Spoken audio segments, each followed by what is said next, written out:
Hello YouTube, my name is Isabella and today I'm going to be doing a spoiler-free review for The Space Between the Stars by Anne Corlett.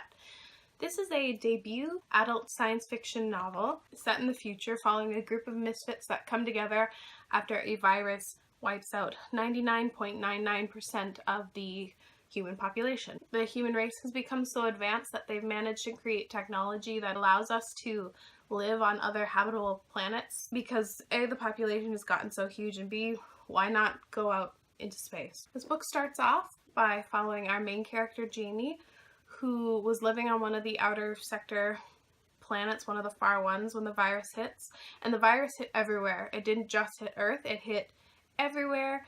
It didn't matter where you are in this galaxy. If you were human, you got hit by the virus and you had like a 0.0001% chance of living. She decides that she's going to try to get back to Earth to see if she can find someone from her past that she thinks is alive, and also just to see like what's happened to Earth.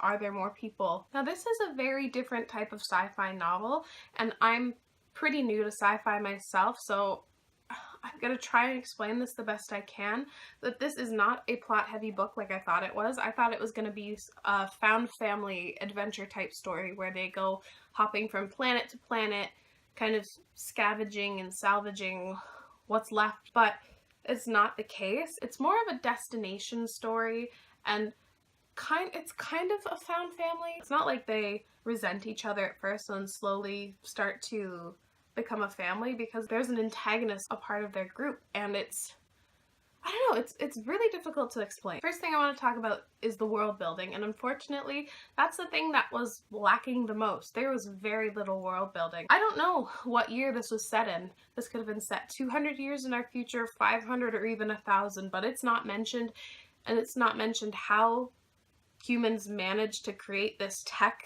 to not only travel to different planets, but build cities on different planets. It's not discussed, and it was like kind of a thorn in my side the whole time I was reading. And with a book called The Space Between the Stars, there's very little mention of space. When they are traveling, space is never described. Space isn't a part of this, and I thought, because, I don't know, it's a sci-fi novel, that there was going to be a bit more stuff to do with space. I don't know, the world was super lacking for me, and I really wish she had built upon it way more. Now the characters in this book are better. There's about 5 to 6 characters that come together kind of on this ship. I talked about Jamie. Another thing is that I didn't know Jamie's age. Jamie's age was never told. I guessed she was in her mid to late 30s, maybe 40s, because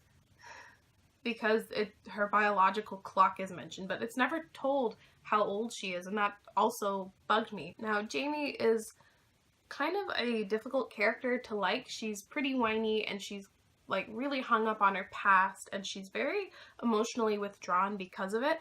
I liked her. I thought she was okay. She wasn't a perfect character by any means, and if you go by the definition, she was quite unlikable a lot of the time, but I sympathized with her and her struggles, but she could be very annoying to read from it sometimes. I don't want to tell you about the other characters because she gets to discover the people as we discover them, and I think that's how you should go into reading this book. Almost all of these characters were unlikable in some sort of way. Some of them were just kind of morally gray and did what they had to do. But others proved like they were just not good people, and I liked most of the characters, and there was one character, his name is Finn, and he was so sweet. I love him so much, and he's become one of my favorite characters. I'm not really going to discuss the plot because I don't think you should know too much going into the story. Just basically go on what I said to you, that the story, like the premise of the story. But the plot went in a direction that I did not expect, and I actually kind of appreciated it for it. I was expecting an action-adventure story, and after I got over the initial disappointment, I came to the terms with how this book was meant to be, how she intended this book to be read. This story discusses a lot of heavy themes that I didn't expect it to. It discusses how even though the human race can become so advanced, we can thrive on another planet, it's still really hard for us to change as a society. We value certain members more because Earth is overpopulated, and they've decided that certain people aren't worth saving, or certain people are worth less than others, and however many years in the future, this is still something that the human race is facing. I think the estimate, like, only 10,000 people out of billions and billions of people were meant to survive this plague, even after each individual person still has their own ideas of what they should do for the greater good. They'll hide behind the cause of it's for the greater good, it's for the good of the many, but people will still abuse and use the society that was built from before. And it's kind of a bleak look on humanity, but there were sprinkles and dashes of hope, and there was some characters and the way that they dismissed that idea that didn't make it seem like Anne Corlett thought that humans just sucked, but she really explored the complexities of how society works, and how even when all the population is basically gone, we still cling to the way society was done before, and how toxic society was done before, and they still don't care because that's the way it's supposed to be done. The Space Between the Stars comes out June 13th, the day that this video is going up, I forgot to say before, and I hope I can get this up on time because I'm filming at like 2 p.m. the day this is supposed to be going up. There's also some discussion about religion, and that made me slightly wary because whenever religion is in a book, it kind of can become polarizing, and I don't know if I need to disclaim this, but I'm not a religious person. When an apocalypse happens, people are going to be talking about what they think comes after.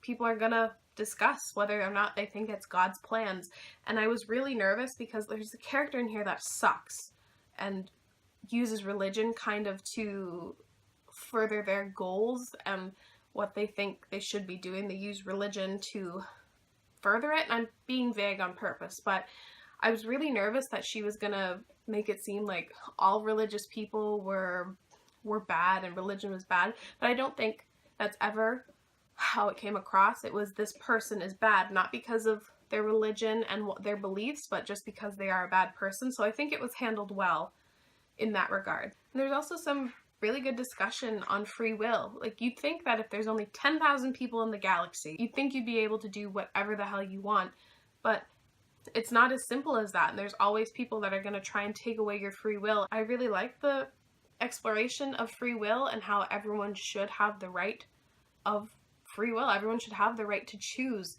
and it's always a good theme and thing to be reminded of. I thought the writing was pretty good. I think it was a bit actually lacking in description. Her prose was nice. Like, I thought, like, the way that she framed sentences was good. I don't know, I'm not saying it right. I thought the writing was pretty solid, and it's not like you could tell that this was a debut book because the writing was sucky. Overall, I liked this book. It just didn't quite deliver on what it promised, like what it was marketed to be. Thought it was going to be a story about a family going on adventures, but that wasn't the case. And although I really liked the complex ideas that were explored in it, I think the world building and even some of the characters, they were kind of lacking. I'm kind of conflicted on this story if you can't tell. Thought it was a really original take on a sci-fi kind of apocalyptic story. Take that with a grain of salt, but it seemed pretty original to me. I liked it enough that I will pay attention to the next release that Anne Corlett comes out with. And also, who knows, this is an advanced reader's copy. There could be a couple things that are fixed in the final edition. I gave The Space Between the Stars 3.5 out of 5 stars. I'd like to know if you're gonna pick this, if you're gonna maybe pick this book up, if my review convinced you either way. I thought it was good, don't get me wrong. Thank you so much for watching, and I will see you again next time. Bye!